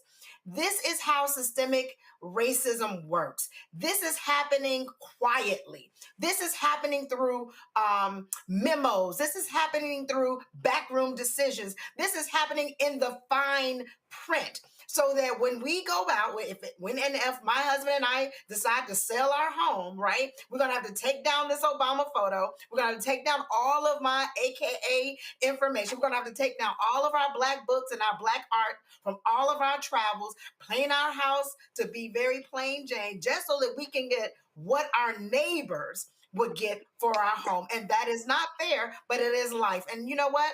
Sometimes you just have to state the fact and keep on walking, because arguing or going back and forth with someone like that, they don't get it because they don't want to get it. No. But see, here's why that was important, Michael, because my deal is I'm going to check you on your show. And guess what? All your followers, they gonna have to listen to that conversation, and I dare they Google it. When I click the comment section of our video here, this sister here, she actually posted this comment. She said, Black realtor here, racism and appraisals is a huge issue. When listing homes, I strongly encourage my African-American sellers to remove all traces of themselves. Once I explain why, they understand. My job is to get them the most money possible, not tiptoe around their feelings. This guy's being willfully obtuse. And that's all this was. He did, you're just using one example out of 1,000. And then when you bring the data up, oh, I don't believe it. I want to see it for myself. Oh, data can be manipulated. Man, get the hell out of here. Well, he didn't know that you were coming with the facts. That's what it is. And that's why he had a guy sitting there who was pulling stuff up on the monitor. And I said, oh, you can't pull this one up. I literally told him the article, all they had to type in Google was New York Times, housing appraisals and racism. But it was like, oh, he just couldn't find it. So I was like, yeah, I can find it on my own phone. I'm going to read it to you. Absolutely. New York Times, widespread racial bias found in home appraisals. Easy to find, November 2nd, 2022. And this, what you said is so important. The Brookings Institute has been doing a lot of good work exposing this because the Brookings Institute has a piece on how racial bias in appraisals affects the devaluation of homes in majority Black neighborhoods. And our homes are devalued by approximately $162 billion. Okay, so that impacts generational wealth. That decreases our ability to pass on generational wealth to the next generation. And about 96% of home appraisers are white. Now, the Biden-Harris administration was doing work to combat that. Okay, And one of the things they did was took on racial bias and home appraisals and closed the black-white home misevaluation gap by 40%. Now all that stuff is going to stop. Is going to stop under the Trump administration, because anything dealing with race that they feel discriminates against white people, they're shutting down in the name of attacking DEI, diversity, equity, and inclusion. So I'm glad you showed that. But once again, this shows how policy impacts your economics. And you got a lot of people out here who spoke negatively about Vice President Kamala Harris, said don't vote for them, just focus on building businesses in your community, stupid shit like that. And I'm all for building businesses. I've been doing that, help Black people do that, help them get funding for it. But politics impacts your economics. So this is why this show is so important, because we are under an unprecedented attack that we haven't seen since the Jim Crow era. Well, again, real quick, go ahead. Economics. Politics, that I think if you could say that one more time, because for some of my brothers, politics impacts your economics. Yes. Yeah, politics impacts your economics. Politics is the legal distribution that scales wealth, power, and resources. So you have to understand how all this connects. I've been involved in writing public policy for the city of Detroit. I've helped Black people get grants to start businesses and expand their businesses, things like that. Yeah. Okay. I taught entrepreneurship for 7 years, so I understand. I've managed Black-owned companies that have had government contracts. Well, most of our employees were Black. Yeah. Listen, the bottom line here is real simple. Folk like Patrick Bet-David and these other conservatives, white conservatives, they want to deny what the reality is. That's what they simply do. Folks, another story here. We got the news today that Assata Shakur passed away in Cuba at the age of 78. Of course, many folks have heard the story of her, of course, fleeing to Cuba after being imprisoned here in the United States. You might have seen her name. You've seen her on shirts. You've seen people supporting her over the years. Of course, she was convicted in the killing of a New Jersey state trooper. She was a member of the Black Liberation Army. She was born Joanne Deborah Byron, Queens, New York. Her name became widely known in 1973 after a shootout at the New Jersey Turnpike that left State Trooper Werner Forster and fellow BLA member Zaid Malik Shakur dead. She was wounded in the incident and was arrested and later convicted of murder. In his death in 1979, she escaped from the Clinton Correctional Facility for Women in New Jersey with the help of armed allies. Years later, she has surfaced in Cuba, where Fidel Castro's government granted her political asylum. Her 1987 autobiography offered a personal account of her upbringing, political awakening, imprisonment, and escape. The book went on to become a touchstone for generations of activists. Shakur is survived by her daughter, Kukuya Shakur. Cleo Monago joins us right now. He, of course, has been involved in behavioral health. He's been involved Blacks Men Exchange, a number of different organizations. Joins us right now. And Cleo sent me if y'all have it, go ahead and show it. If you don't, Cleo sent me a photo today of him and Assata Shakur when he was in Cuba. Give me 1 second so I can pull this up. Give me 1 second so I can show y'all what it looked like. So this here is the photo here. So Cleo, tell us about how did you meet her? Well, I was in college and I got an opportunity to do a social political experience in Cuba, and I went there to meet Fidel Castro, who I also met, and Assata Shakur. I wasn't sure I was going to get the opportunity to meet Assata Shakur because of, as you just mentioned, the FBI, her being on the run, et cetera, and in exile, but I got the opportunity to meet her. And as you can see, I was a young chickadee at the time.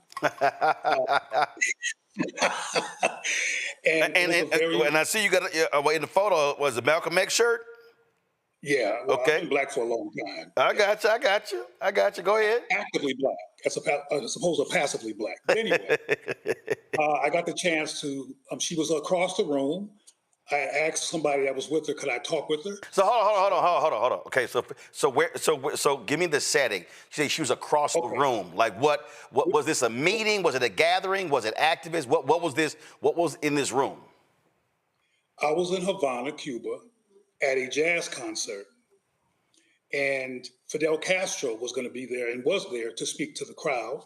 And I did not even know that Assata was there. It was an evening. It was on the outskirts of Havana, Cuba. And I saw her, recognized her, and I alerted some people that were with her that I wanted to speak with her. She looked at me and she lit up for some reason and she said, sure. And we talked and I was very in awe of her because I know her history. I know why she ran. I know about her experience with the Black Panther Party. I know what kind of climate that this country was in. Black people were being killed left and right by the cops. She was part of the Black Panther movement that came into existence to resist the murder of Black people by cops, police brutality as it's called. And I was just very interested in talking with her, and we connected, we talked. We spent 2 days together. She told me about her experiences, her perspective. She's a brilliant, loving woman. During our conversation, she told me that I was a brilliant Black soul. That's the way she described me. And she said I reminded her of Fred Hampton, which I broke into tears unexpectedly when she said that. And she got out of her chair and she came and put her arm around me and told me she understood.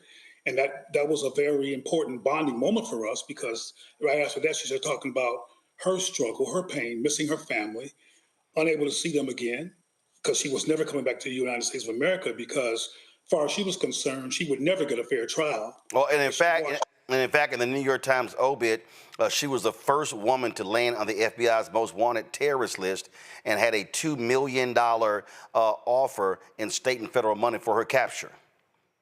Yeah, and I'll talk about that by underscoring that we talk about the issue of white supremacy all the time. Well, it's not a new issue. It's been a problem for a long time. It's just that over the past 15 years or so, people have articulated it in very explicit ways, but it's not a brand new phenomenon. People just finally developed the courage to actually talk about it as something that affects our lives. But back then, when she was arrested, from her perspective, she didn't do anything wrong. Just like what happened with Sandra Bland, the cops pulled her over. They roughed her up. They were not they were not objective at all, like they never were when they dealt with Black people in many cases. And she knew, for lack of a better term, her goose was cooked. And she wasn't interested in being in the arms of white supremacist police officers that were going to clearly kill her or harm her. So she escaped. And she went to Cuba, and Fidel allowed her in there. As you know, particularly at the time, Cuba and the United States were in conflict. Fidel was very aware of the Black Panther movement, racism in the United States of America, and gave her shelter over in Cuba, where she's been until this very day when she passed away. But I want to underscore that the woman was brilliant. She was thoughtful. She was intelligent. She had a critical analysis, and she was about the empowerment and safety and protection of Black people. And that's why she joined the Black Panther Party, was to resist the murder, the brutality, and the killing, and all other negative things that was happening to Black people, including the police department and external to the police department. She was a resistor. So she understood at the time, particularly after the murder of Fred Hampton. I think many of your listeners will know who Fred Hampton was. And he had been murdered, and in his bed, he was assassinated laying next to his pregnant wife. So she didn't trust the system, the so-called justice system, and her life was in their hands, and she called herself intervening on that and escaping so she could live, and she built a very beautiful life in Cuba. All right, then, Cleo, we appreciate you joining us, sharing your thoughts on Assata Shakur. Thanks a bunch. Thank you for inviting me, Roland. It's good to see you, man. Likewise, sir. Michael, Matt, Drew, any thoughts on her passing? For me, I pray that, she rests in power and that her family knows that the life that she lived, even though she had to be exiled to Cuba, that she's just resting in power and in truth. And I just wish that she would have been able to be with her family at that time. Michael, go. Roland, Assata Shakur, this is a big loss. She's an inspiration to generations, not just because she was the godmother of Tupac Shakur, but because former Black Panther Party member, Black Liberation Movement. And these brothers liberated her, as my teacher, Professor James Small, told me, who was in the movement. He said these brothers liberated her from prison. I was watching an interview from 2013 that former attorney Lennox Hines did on Democracy Now! And he broke down the case against her, the murder case against her and the New Jersey state trooper, against the New Jersey state trooper. And he broke down how she could not have done the crime, okay, because she couldn't even raise her hands above her head because of bullets that hit her. So he broke down the case, and she was convicted by an all-white jury. So this is the type of, as Cleo stated, this is the type of injustice that the Black Panther Party and the Black Liberation Movement, Black Liberation Army, this is what they were fighting against here in this country. And the fight continues today. Absolutely. Matt, anything? Yeah, the only thing I'm going to add is I saw something on Facebook right before the show that I thought was really important.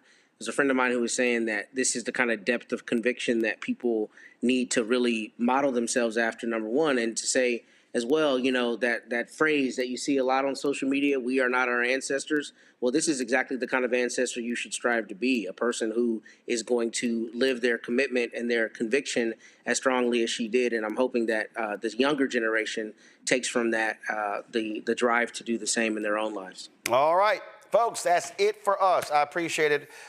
Drew, Matt, Michael, thank you so very much for joining us on the panel. Folks, Monday, I'm going to be coming to you live from South Carolina. Hall of Fame basketball player Alex English is having his celebrity golf tournament. I was invited to play in that, and so I'll be broadcasting from South Carolina, so we'll be here. What'd you say, Matt? Matt, what'd you say? Much love to the control panel. Matt, what'd you say? Say what? Oh, now you know what I'm saying? Now you self-muting? You self-muting now?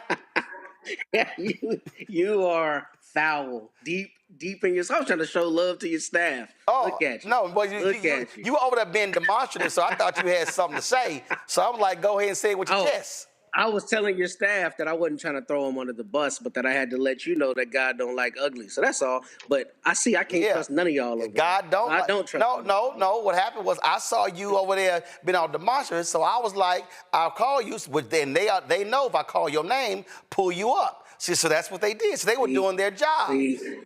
Okay. All right. Well, shout out to the control panel. Yeah. I don't know how y'all deal with this, brother, but you deserve easy all the love. Called direct deposit every 2 weeks. That's how they deal with it. So you try to, yeah. God don't like ugly, and He don't like burnt orange as well, and He don't like Arch Manning. That's it. All right, we done, folks. Again, I'm live in South Carolina on Monday. The Alex English Celebrity Golf Classic. Don't forget, y'all, support the work that we do. Join our Bring the Funk fan club. Your support is really appreciated. Use the Stripe QR code if you want to contribute via Cash App. You see it bottom left-hand corner. PayPal's R Martin Unfiltered. Venmo's RM Unfiltered. Zelle. Roland at RolandSMartin.com. Roland at RolandMartinUnfiltered.com. Download the Black Star Network app. Apple phone, Android phone, Apple TV, Android TV, Roku, Amazon Fire TV, Xbox One, Samsung Smart TV. Be sure to get a copy of my book, White Fear, How the Browning of America is Making White Folks Lose Their Minds. Available bookstores nationwide. Of course, if you want to get our Roland Martin Unfiltered Black Star Network swag, please do so by going to shopblackstarnetwork.com. Shopblackstarnetwork.com for t-shirts, wall art, all hats, you name it, we got it. Also, if you want to support our black-owned products, you see all of these products to my left. You can see those. You got skin products. You got, you got relishes. You got sauces. You got shirts, crossword puzzles.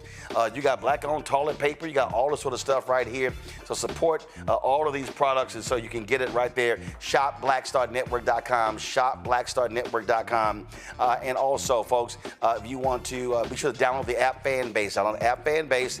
If you want to invest, go to startengine.com/fanbase. Startengine.com/fanbase. Y'all know how we always end the show on Friday. We show all the folks who've donated. More than 36,000 people have donated to our show since we launched 7 years ago. And so we always show their names every Friday. I'll see y'all on Monday. Holla!